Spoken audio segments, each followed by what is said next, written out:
ನಮಸ್ಕಾರ. ವಿಶೇಷ ಕಾರ್ಯಕ್ರಮಕ್ಕೆ ಸ್ವಾಗತ. ನಾನು ಸೌಮ್ಯ ಮಳಲಿ. ಕಾಲೇಜುಗಳಲ್ಲಿ ಹಿಜಾಬ್ ವರ್ಸಸ್ ಕೇಸರಿ ಶಾಲು ಸಂಘರ್ಷ. ಯಾರು ಈ ವಿವಾದ ಹುಟ್ಟುಹಾಕಿದ ಸೃಷ್ಟಿಕರ್ತ? ಸಮಾನತೆ ಕಲಿಬೇಕಾದ ವಿದ್ಯಾರ್ಥಿಗಳಲ್ಲಿ ಧರ್ಮದ ವಿಷಬೀಜ ಬಿತ್ತಿದವರು ಯಾರು?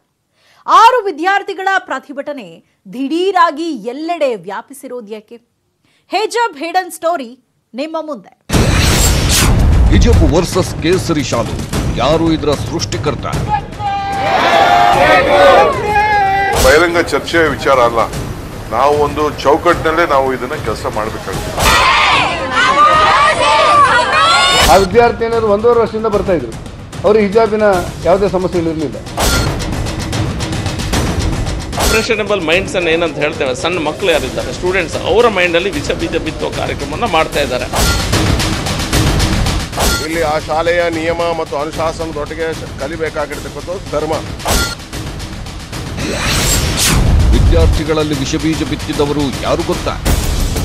ದೇಶದ ಹೊರಗಿರುವಂತಹ ಶತ್ರುಗಳನ್ನ ನಾವು ಎದುರಿಸುವಂತಹ ಸಾಮರ್ಥ್ಯ ಕೇಂದ್ರ ಸರ್ಕಾರ, ಮಾನ್ಯ ಪ್ರಧಾನಿ ಮತ್ತು ಎಲ್ಲರಿಗೂ ಇದ್ರೂ ಕೂಡ ಈ ಒಳ ಶತ್ರುಗಳನ್ನ ನಾವು ತಡೆ ಹಿಡಿಯುವಂಥದ್ರಲ್ಲಿ ನಾವು ವಿಫಲರಾಗ್ತೇವೆ. ವ್ಯಕ್ತಿ ಸ್ವಾತಂತ್ರ್ಯದ ಬಗ್ಗೆ ಮಾತನಾಡುವಂಥವ್ರು ಮಸೀದಿ ಒಳಗೆ ಮಹಿಳೆಯರಿಗೆ ಪ್ರವೇಶ ಕೊಡಲಿ. ಜಾತಿ ಧರ್ಮ ಸ್ಕೂಲಲ್ಲಿ ಬಂದುಬಿಟ್ರೆ ಮಕ್ಕಳ ಭಾವನೆಯಲ್ಲಿ ಬಹಳ ದೊಡ್ಡ ಸಮಸ್ಯೆ ಆಗುತ್ತೆ. 6 ವಿದ್ಯಾರ್ಥಿಗಳ ಪ್ರತಿಭಟನೆ ದಿಢೀರ್ ಎಲ್ಲೆಡೆ ವ್ಯಾಪಿಸುತ್ತಿರೋದೇಕೆ? ಇವತ್ತು ಹಿಜಾಬ್ ಹಾಕೊಂಡು ಬರ್ತಿರತ್ತಾರೆ, ನಾಳೆ ನಮ್ಮ ಶಾಲೆ ಒಳಗೆ ಒಂದು ಮಸೂದೆ ಕಟ್ಟಿ ಕೊಡುತ್ತಾರೆ. 100ಗೂ ರಾಜಕೀಯ ಕೈವಾಡ ಇಲ್ಲ ಅಂದ್ರೆ ಇದು ಆಗಕ್ಕೆ ಸಾಧ್ಯನೇ ಇಲ್ಲ. ಇದು ರಾಜಕೀಯವಾದಂಥ ಒಂದು ವಿಷಯ ಅಲ್ಲ. ಇದು ಎಲ್ಲೋ ಒಂದು ಕಡೆ ಇದು ನಡೀಬಾರದಿತ್ತು, ಒಂದು ದೊಡ್ಡ ವಿವಾದ ನಡೀತಾ ಇದೆ.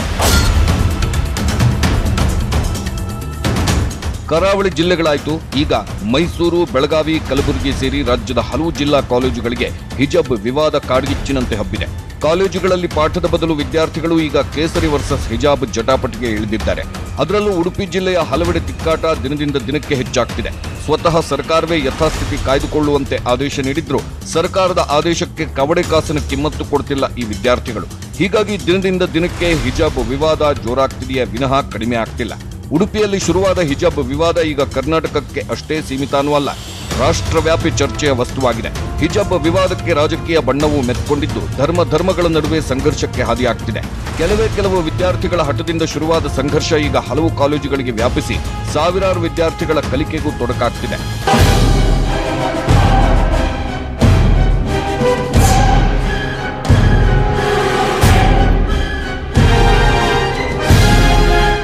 ಮೊದಲಿಗೆ ಶುರುವಾಗಿದ್ದು ಹಿಜಾಬ್ ವಿವಾದ. ಇಷ್ಟು ವರ್ಷಗಳ ಕಾಲ ಕಾಲೇಜುಗಳಲ್ಲಿ ಇಲ್ಲದ ಹಿಜಾಬ್ ವಿವಾದ ಇದ್ದಕ್ಕಿದ್ದಂತೆ ಉಡುಪಿಯ ಆ 1 PU ಸರ್ಕಾರಿ ಮಹಿಳಾ ಕಾಲೇಜಿನಲ್ಲಿ ಮಾತ್ರ ಉದ್ಭವಿಸಿದ್ದು ಯಾಕೆ ಅನ್ನೋ ಪ್ರಶ್ನೆ ಈಗ ಎಲ್ಲರನ್ನೂ ಕಾಡ್ತಿರೋದು ಸುಳ್ಳಲ್ಲ. ಆರಂಭದಲ್ಲಿ ಹಿಜಾಬ್ ವಿವಾದ ಏಳಿತು, ನಂತರ ಕೇಸರಿ ಶಾಲಿನ ವಿವಾದ ಹುಟ್ಟಿಕೊಳ್ತು. ಈಗ ಹಿಜಾಬ್ ವರ್ಸಸ್ ಕೇಸರಿ ಶಾಲು ವಿವಾದ ಭುಗಿಲೆದ್ದಿದೆ. ಹಾಗಾದ್ರೆ ಸಮಾಜದಲ್ಲಿ ಶಾಂತಿ ಕದಡುವ, ಧರ್ಮಗಳ ನಡುವೆ ದ್ವೇಷ ಬೀಜ ಬಿತ್ತುವ, ವಿದ್ಯಾರ್ಥಿಗಳ ದಾರಿ ತಪ್ಪಿಸುವ ಈ ಕೆಟ್ಟ ಕೆಲಸಕ್ಕೆ ಮುನ್ನುಡಿ ಬರೆದಿದ್ಯಾರು? ವಿದ್ಯಾರ್ಥಿಗಳಲ್ಲಿ ಇಂತಹದ್ದೊಂದು ವಿಷಬೀಜ ಬಿತ್ತಿದ್ಯಾರು? 6 ವಿದ್ಯಾರ್ಥಿಗಳ ಪ್ರತಿಭಟನೆ ದಿಢೀರನೆ ರಾಜ್ಯದ ಹಲವು ಕಾಲೇಜುಗಳಿಗೆ ಹರಡಿದ್ದೇಗೆ? ಅದೆಂಥ ವಿಷಜಂತುಗಳ ನೆಟ್ವರ್ಕ್ ಇದು? ಇವತ್ತು ಹಿಜಾಬ್ ವರ್ಸಸ್ ಕೇಸರಿ ಶಾಲು ವಿವಾದ ಹುಟ್ಟಿಗೆ ಕಾರಣವಾದ ಆ ಸೃಷ್ಟಿಕರ್ತನ ಅಸಲಿಯತ್ತನ್ನ ನಿಮ್ಮ ಮುಂದಿಡುವ ಮೊದಲು ಹಿಜಾಬ್ ವಿವಾದ ಯಾವ ಸ್ವರೂಪ ಪಡ್ಕೊಳ್ತಿದೆ ಅನ್ನೋ ಮಾಹಿತಿಯನ್ನು ನಿಮ್ಮ ಮುಂದಿಡಲೇಬೇಕು.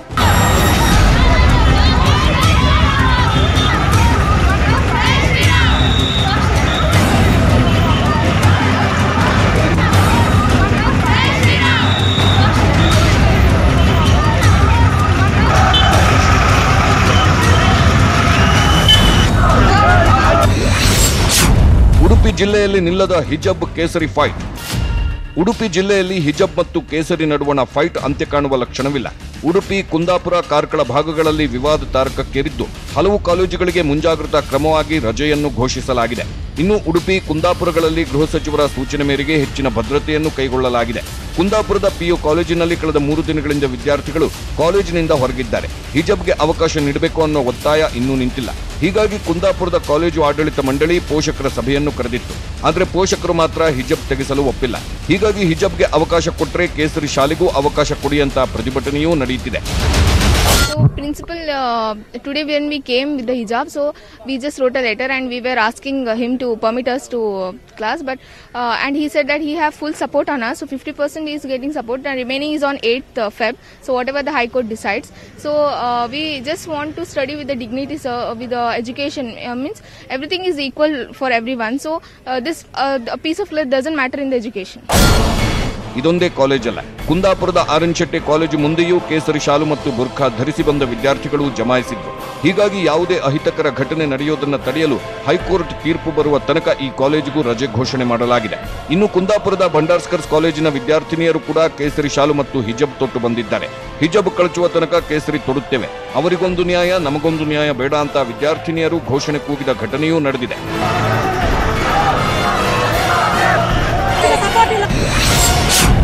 ಮೈಸೂರು, ಬೆಳಗಾವಿ, ಕಲಬುರಗಿಗೆ ವ್ಯಾಪಿಸಿದ ಹಿಜಬ್ ವಿವಾದ ಕರಾವಳಿ ಜಿಲ್ಲೆಗಳಲ್ಲಿ ಮಾತ್ರವಲ್ಲ, ಈ ವಿವಾದ ಉತ್ತರ ಕರ್ನಾಟಕಕ್ಕೂ ವ್ಯಾಪಿಸಿದೆ. ಹಿಜಬ್ ಬೆಂಬಲಿಸಿ ಕಲಬುರಗಿಯಲ್ಲಿ ವಿದ್ಯಾರ್ಥಿನಿಯರು ಪ್ರತಿಭಟನೆ ಮಾಡಿ ಹಿಜಬ್ಗೆ ಅವಕಾಶ ನೀಡುವಂತೆ ಜಿಲ್ಲಾಧಿಕಾರಿಗಳಿಗೆ ಮನವಿಯನ್ನು ಸಲ್ಲಿಸಿದ್ದಾರೆ. ಕಲಬುರಗಿಯ ನ್ಯಾಷನಲ್ ಕಾಲೇಜು ಅಲ್ ಬದರ್ ವಿದ್ಯಾರ್ಥಿಗಳ ಗುಂಪು ಭಾಗವಹಿಸಿತ್ತು.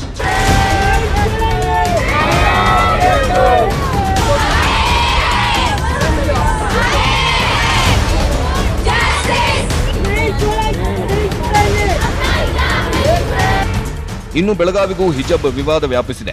ಬೆಳಗಾವಿಯ ರಾಮದುರ್ಗ ಪಟ್ಟಣದ ಸರ್ಕಾರಿ ಪಿಯು ಕಾಲೇಜಿನಲ್ಲಿ ಹಿಜಬ್ಗೆ ಪ್ರತಿಯಾಗಿ ವಿದ್ಯಾರ್ಥಿಗಳು ಕೇಸರಿ ಶಾಲು ಹಾಕೊಂಡು ಕ್ಲಾಸ್ಗೆ ಬಂದಿದ್ರೆ, ಈ ಕಡೆ ಮೈಸೂರಲ್ಲಿ ವಿದ್ಯಾರ್ಥಿನಿಯರು ಹಿಜಾಬ್ ಪರ ಭಿತ್ತಿಪತ್ರ ಪ್ರದರ್ಶಿಸಿದ್ರು. ಸಮವಸ್ತ್ರ ಧರಿಸಬೇಕು ಅಂತ ಸರ್ಕಾರ ಆದೇಶಿಸಿದ್ರು.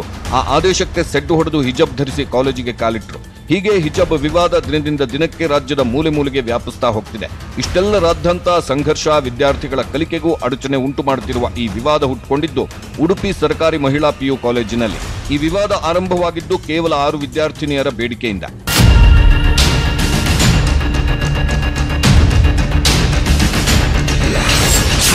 ಡಿಸೆಂಬರ್ 27, 2021ರಂದು ಹಿಜಬ್ ವಿವಾದ ಶುರು. 6 ವಿದ್ಯಾರ್ಥಿನಿಯರ ಬೇಡಿಕೆ ವಿವಾದ ಹುಟ್ಟುಹಾಕಿದ್ದು ಹೇಗೆ? ಹೌದು, ಕೇವಲ 6 ವಿದ್ಯಾರ್ಥಿನಿಯರು ತರಗತಿಗೆ ಹಿಜಬ್ ಧರಿಸಿ ಹಾಜರಾಗಲು ಅವಕಾಶ ಬೇಕೆಂದು ಹಿಡಿದ ಪಟ್ಟು ಇವತ್ತು ರಾಜ್ಯವ್ಯಾಪಿಯಾಗಿದೆ. ರಾಷ್ಟ್ರಮಟ್ಟದಲ್ಲೂ ಈ ವಿವಾದ ಸದ್ದು ಮಾಡುತ್ತಿದೆ. ಡಿಸೆಂಬರ್ 27, 2021ರಂದು ಉಡುಪಿ ಸರ್ಕಾರಿ ಮಹಿಳಾ ಪಿಯು ಕಾಲೇಜಿಗೆ ಸುಮಾರು 10 ಮಂದಿ ವಿದ್ಯಾರ್ಥಿನಿಯರು ಹಿಜಬ್ ಧರಿಸಿ ಬಂದಿದ್ರು. ಆದರೆ ಕಾಲೇಜಿನ ನಿಯಮದನ್ವಯ ಹಿಜಬ್ ಧರಿಸಿದ ವಿದ್ಯಾರ್ಥಿನಿಯರು ಕ್ಲಾಸಿಗೆ ಹಾಜರಾಗಲು ಅವಕಾಶ ನೀಡಿರಲಿಲ್ಲ. ಜನವರಿ 3ರಂದು ಕಾಲೇಜಿನ ಹೊರಗಡೆ ವಿದ್ಯಾರ್ಥಿನಿಯರು ಪ್ರತಿಭಟನೆಯನ್ನು ಆರಂಭಿಸಿದ್ರು. ಇಷ್ಟೊತ್ತಾಗುವಾಗ 10 ಜನರಿದ್ದ ವಿದ್ಯಾರ್ಥಿನಿಯರ ತಂಡದಲ್ಲಿ ಕೇವಲ 6 ಮಂದಿ ಮಾತ್ರ ಉಳಿದಿದ್ರು. ಅಂದು ಶಾಸಕರು, ಪ್ರಾಂಶುಪಾಲರಿಂದ ಪೋಷಕರು, ವಿದ್ಯಾರ್ಥಿನಿಯರ ಮನವೊಲಿಕೆಯೂ ನಡೆದಿತ್ತು. ಆದರೆ ಹಠಕ್ಕೆ ಬಿದ್ದ ಮಕ್ಕಳು ಸಭೆಯಲ್ಲಿ ಮಾಡಿದ್ದ ಮನವಿಗೆ ಸೊಪ್ಪು ಹಾಕಲಿಲ್ಲ. ಜನವರಿ 10ರಂದು 6 ವಿದ್ಯಾರ್ಥಿನಿಯರ ಹೋರಾಟಕ್ಕೆ ಎನ್ಎಸ್ಯುಐ ಸಂಘಟನೆ ಬೆಂಬಲ ಕೊಡಿತು. ಹಿಂದೂ ಸಂಘಟನೆ ಮುಖಂಡರು ವಿರೋಧ ವ್ಯಕ್ತಪಡಿಸಿದ್ರು. ಜನವರಿ 20ರಂದು ವಿವಾದದ ಬಗ್ಗೆ ಪಿಯು ಬೋರ್ಡ್ಗೆ ಸರ್ಕಾರಿ ಮಹಿಳಾ ಕಾಲೇಜಿನ ಪ್ರಿನ್ಸಿಪಾಲ್ ಪತ್ರ ಬರೆದು ವಿವಾದವನ್ನು ಬಗೆಹರಿಸುವಂತೆ ಮನವಿ ಮಾಡಿಕೊಂಡರು. ಜನವರಿ 22ರಂದು ವಿವಾದದ ಬಗ್ಗೆ ಪ್ರತಿಕ್ರಿಯೆ ನೀಡಿದ ಶಿಕ್ಷಣ ಸಚಿವ ನಾಗೇಶ್ ಸಮವಸ್ತ್ರ ಕಡ್ಡಾಯ ಅಂದರು. ಜನವರಿ 25ರಂದು ಪಿಯು ಬೋರ್ಡ್ ಮುಂದಿನ ಆದೇಶದವರೆಗೂ ಯಥಾಸ್ಥಿತಿ ಪಾಲಿಸುವಂತೆ ಸೂಚನೆ ಕೊಡಿತು. ಆದರೂ 6 ವಿದ್ಯಾರ್ಥಿನಿಯರು ಆ ಸೂಚನೆಗೆ ಮಣಿಯಲಿಲ್ಲ. ಜನವರಿ 27ರಂದು ಮತ್ತೆ ಉಡುಪಿ ಕಾಲೇಜಿನಲ್ಲಿ ಶಾಸಕರ ನೇತೃತ್ವದಲ್ಲಿ ಸಭೆ ನಡೆಯಿತು. 6 ವಿದ್ಯಾರ್ಥಿನಿಯರಿಗೆ ಆನ್ಲೈನ್ ಕ್ಲಾಸ್ಗೆ ವ್ಯವಸ್ಥೆ ಮಾಡುವುದಾಗಿ ಆ ಸಭೆಯಲ್ಲಿ ತೀರ್ಮಾನಿಸಲಾಯಿತು. ಆದರೂ ಆ 6 ವಿದ್ಯಾರ್ಥಿನಿಯರು ಹಿಜಬ್ ಧರಿಸಿಕೊಂಡೇ ಕ್ಲಾಸಿಗೆ ಬರುವ ಪ್ರಯತ್ನ ನಡೆಸಿದ್ರು. ಆದರೆ ಅವಕಾಶ ನಿರಾಕರಿಸಲಾಯಿತು. ಫೆಬ್ರವರಿ 1ರಂದು ಕಾಲೇಜಿನ ನಿರ್ಧಾರಕ್ಕೆ ಸಿಡಿದಿದ್ದ ಓರ್ವ ವಿದ್ಯಾರ್ಥಿನಿ ಹಿಜಬ್ಗೆ ಅವಕಾಶ ನೀಡುವಂತೆ ಹೈಕೋರ್ಟ್ಗೆ ಅರ್ಜಿ ಸಲ್ಲಿಸಿದ್ರು.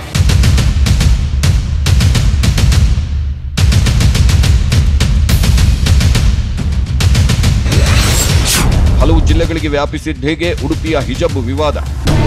2021 ಡಿಸೆಂಬರ್ 27ರಂದು ಶುರುವಾದ ಉಡುಪಿ ಸರ್ಕಾರಿ ಮಹಿಳಾ ಪಿಯು ಕಾಲೇಜಿನ ಹಿಜಬ್ ವಿವಾದ 2022 ಫೆಬ್ರವರಿ 1ರ ತನಕ ಅದೊಂದೇ ಕಾಲೇಜಿಗೆ ಸೀಮಿತವಾಗಿತ್ತು. ಆದರೆ ಫೆಬ್ರವರಿ 2ರಿಂದ ಈ ವಿವಾದ ಕುಂದಾಪುರ ಕಾಲೇಜಿಗೂ ವ್ಯಾಪಿಸಿತು. ಕೇಸರಿ ಶಾಲು ಹಾಕೊಂಡು ಹುಡುಗರು ಕ್ಲಾಸ್ಗೆ ಬಂದರು. ಫೆಬ್ರವರಿ 3ರಂದು ಮನವೊಲಿಕೆ ನಂತರ ಯುವಕರು ಕೇಸರಿ ಶಾಲು ತೆಗೆದರು. ಅದೇ ಸಮಯದಲ್ಲಿ ಹಿಜಬ್ಗೆ ಪಟ್ಟು ಹಿಡಿದ ವಿದ್ಯಾರ್ಥಿನಿಯರಿಗೂ ಪ್ರಿನ್ಸಿಪಾಲರು ತಡೆ ಒಡ್ಡಿದ್ರು. ವಿದ್ಯಾರ್ಥಿನಿಯರ ಪೋಷಕರು ಕೂಡ ಮನವೊಲಿಕೆಗೆ ಬಗ್ಗಲಿಲ್ಲ. ಫೆಬ್ರವರಿ 4ರಂದು ರಾಜ್ಯದ ವಿವಿಧ ಜಿಲ್ಲೆಗಳಿಗೂ ಹಿಜಬ್ ವಿವಾದ ಹರಡಿತು. ಮೈಸೂರು, ಬೆಳಗಾವಿ, ಕಲಬುರಗಿ ಸೇರಿ ಹಲವೆಡೆ ಕೇಸರಿ ಮತ್ತು ಹಿಜಬ್ ವಿವಾದ ಭುಗಿಲೆಳಿತು.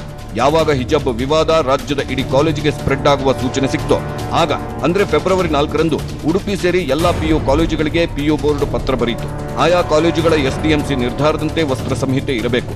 ತಪ್ಪಿದ್ದಲ್ಲಿ ಕಾಲೇಜಿನ ಪ್ರಿನ್ಸಿಪಾಲರೇ ಹೊಣೆ ಎಂದು ಉಲ್ಲೇಖಿಸಿ ಪಿಯು ಬೋರ್ಡ್ ಪತ್ರ ಬರೆಯಿತು. ಈ ಪತ್ರದಲ್ಲಿ ಹಿಜಾಬ್ ಧರಿಸಿದ್ರೆ ವಿದ್ಯಾರ್ಥಿಗಳ ಮೇಲೆ ಗಮನ ಹರಿಸುವುದು ಕಷ್ಟ, ವಿದ್ಯಾರ್ಥಿಗಳು ಪಾಠ ಕೇಳುತ್ತಿದ್ದಾರಾ ಇಲ್ಲವಾ ಅನ್ನೋದು ಗೊತ್ತಾಗಲ್ಲ, ತರಗತಿಯಲ್ಲಿ ವಸ್ತ್ರ ಸಂಹಿತೆ ಇರಲಿ, ಆದರೆ ಕ್ಯಾಂಪಸ್ನಲ್ಲಿ ಅವರಿಷ್ಟ ಬಂದಂತೆ ಇರಲಿ ಅಂತ ಪತ್ರದಲ್ಲಿ ಉಲ್ಲೇಖವನ್ನು ಮಾಡಲಾಗಿತ್ತು.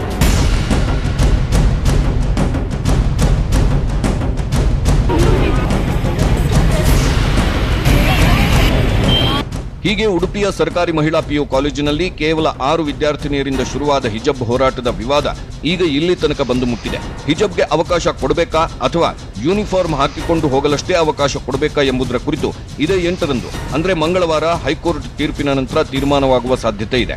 ಹೀಗಾಗಿ ಈಗ ಹಿಂದೂಪರ ಸಂಘಟನೆಗಳ ಮುಖಂಡರು ಮತ್ತು ಮುಸ್ಲಿಂ ಸಂಘಟನೆಗಳ ಮುಖಂಡರು ಜಿಲ್ಲಾಡಳಿತದ ಗಮನವೆಲ್ಲ ಹೈಕೋರ್ಟ್ನತ್ತ ನೆಟ್ಟಿದೆ. ಅಷ್ಟಕ್ಕೂ ತೆರೆಮರೆಯಲ್ಲಿ ನಿಂತು ಹಿಜಾಬ್ ವಿವಾದದ ವಿಷಬೀಜ ಬಿತ್ತಿದ ಆ ಸೃಷ್ಟಿಕರ್ತ ಯಾರು ಹೇಳ್ತೀವಿ. ಆದರೆ ಅದಕ್ಕೂ ಮೊದಲು ಹಿಜಾಬ್ ವಿವಾದ ರಾಜಕೀಯ ಬಣ್ಣ ಪಡೆದುಕೊಂಡ ಬಗೆಯನ್ನ ಹೇಳಬೇಕು. ಹಿಜಾಬ್ ವಿವಾದಕ್ಕೆ ರಾಜಕೀಯ ಬಣ್ಣ, ಹಿಜಾಬ್ ಪರ ವಿರೋಧಿ ಕೆಸರೆರಚಾಟ. ಹಿಜಾಬ್ ವಿವಾದ ಈಗ ರಾಜಕೀಯ ಬಣ್ಣವನ್ನ ಪಡೆದುಕೊಳ್ಳುತ್ತಿದೆ.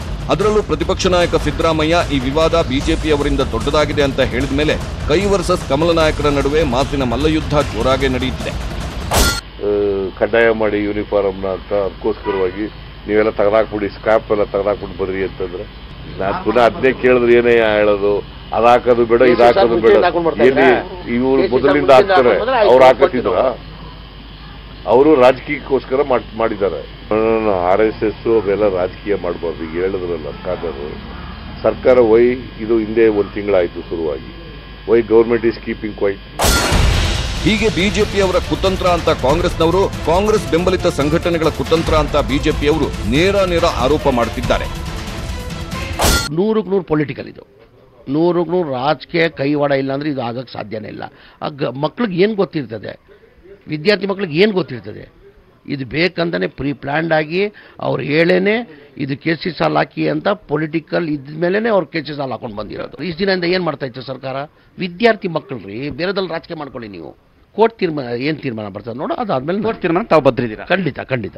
ಹಿಜಾಬಿನ ವಿಷಯವನ್ನ ಕೆಲವು ಇಸ್ಲಾಂ ಸಂಘಟನೆಗಳು ಇದನ್ನು ಸಮಸ್ಯೆಯಾಗಿ ಉದ್ಭವ ಮಾಡ್ತಾ ಇದ್ದಾರೆ.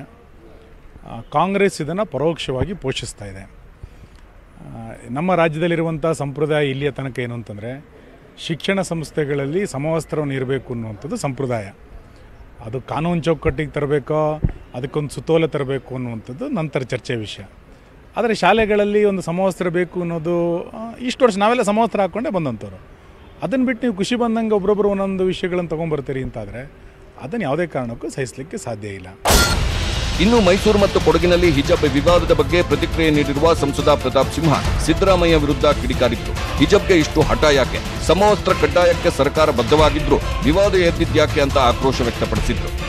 ನನಗೆ ಬಹಳ ಆಶ್ಚರ್ಯ ತರುವ ಸಂಗತಿ ಏನಂತಂದ್ರೆ, ಯಾಕಾಗಿ ಇಷ್ಟೊಂದು ಹಠ ಹಿಡಿದು ವಿದ್ಯಾರ್ಥಿಗಳು ಕೂತ್ಕೊಂಡಿದ್ದಾರೆ? ಸಮವಸ್ತ್ರ ಅನ್ನೋದು ಏನಿದೆ, ಯೂನಿಫಾರ್ಮ್ ಅಂತ ಏನಿದೆ, ಇದು ಯಾವುದೋ ಒಂದು ಬಣ್ಣದ ಉಡುಪಲ್ಲ. ಇದು ಸಮಾನತೆ ಮತ್ತು ಭ್ರಾತೃತ್ವದ ವಾತಾವರಣದಲ್ಲಿ ಎಲ್ಲರೂ ಕಲಿಬೇಕು ಅನ್ನೋ ಕಾರಣಕ್ಕೋಸ್ಕರ ತಂದಿರುವಂತಹ ಒಂದು ಪದ್ಧತಿಯಾಗಿದೆ. ಇನ್ನು ಹಿಜಾಬ್ ವಿವಾದದ ವಿಚಾರಕ್ಕೆ ಯಾರು ಆ ರಘುಪತಿ ಭಟ್ ಎಂದಿದ್ದ ಸಿದ್ದರಾಮಯ್ಯಗೆ ಶಾಸಕ ರಘುಪತಿ ಭಟ್ ಪ್ರತಿಕ್ರಿಯೆ ಕೊಟ್ಟಿದ್ದಾರೆ. ರಘುಪತಿ ಭಟ್ ಯಾರು ಅನ್ನೋದನ್ನ ಉಡುಪಿ ಜನರನ್ನ ಕೇಳಲಿ, ಕಾಲೇಜಿನ SDMC ಅಧ್ಯಕ್ಷನಾಗಿ ನಿರ್ಧಾರ ಕೈಗೊಂಡಿದ್ದೀನಿ ಅಂತ ಹೇಳಿದ್ದಾರೆ. ರಘುಪತಿ ಭಟ್ರು ಯಾರು ಕೇಳಲಿಕ್ಕೆ, ಅವರು ದಯವಿಟ್ಟು ಉಡುಪಿ ವಿಧಾನಸಭಾ ಕ್ಷೇತ್ರದ ಮತದಾರರಲ್ಲಿ ಕೇಳಿ ರಘುಪತಿ ಭಟ್ರು ಯಾರು ಅಂತ. ಹೀಗೆ ಈಗ 6 ವಿದ್ಯಾರ್ಥಿನಿಯರು ಶುರು ಮಾಡಿದ ಹಿಜಾಬ್ ಬೇಡಿಕೆ ವಿವಾದದ ಸ್ವರೂಪ ಪಡೆದು ಹಲವು ಕಾಲೇಜುಗಳು, ಜಿಲ್ಲೆಗಳಿಗೆ ವ್ಯಾಪಿಸಿ ರಾಷ್ಟ್ರ ಮಟ್ಟದಲ್ಲಿ ಚರ್ಚೆಗೆ ನಾಂದಿ ಹಾಡಿದ್ದಲ್ಲದೆ ಈಗ ರಾಜಕೀಯವಾಗಿ ಕೆಸರೆರಚಾಟಕ್ಕೂ ವೇದಿಕೆಯಾಗಿದೆ. ಹಾಗಾದ್ರೆ ಈ ವಿವಾದದ ಮೂಲ ಯಾವುದು? ಮೊದಲು ಈ ವಿಷಬೀಜ ಬಿತ್ತಿದವರು ಯಾರು? ಹಿಜಾಬ್ ಹಿಡನ್ ಕಹಾನಿಯ ಅಸಲಿಯತ್ತು ಬೇರೆನೇ ಇದೆಯಾ? ಹಾಗಾದ್ರೆ ಏನದು ಹಿಜಾಬ್ ಹಿಡನ್ ಸ್ಟೋರಿ?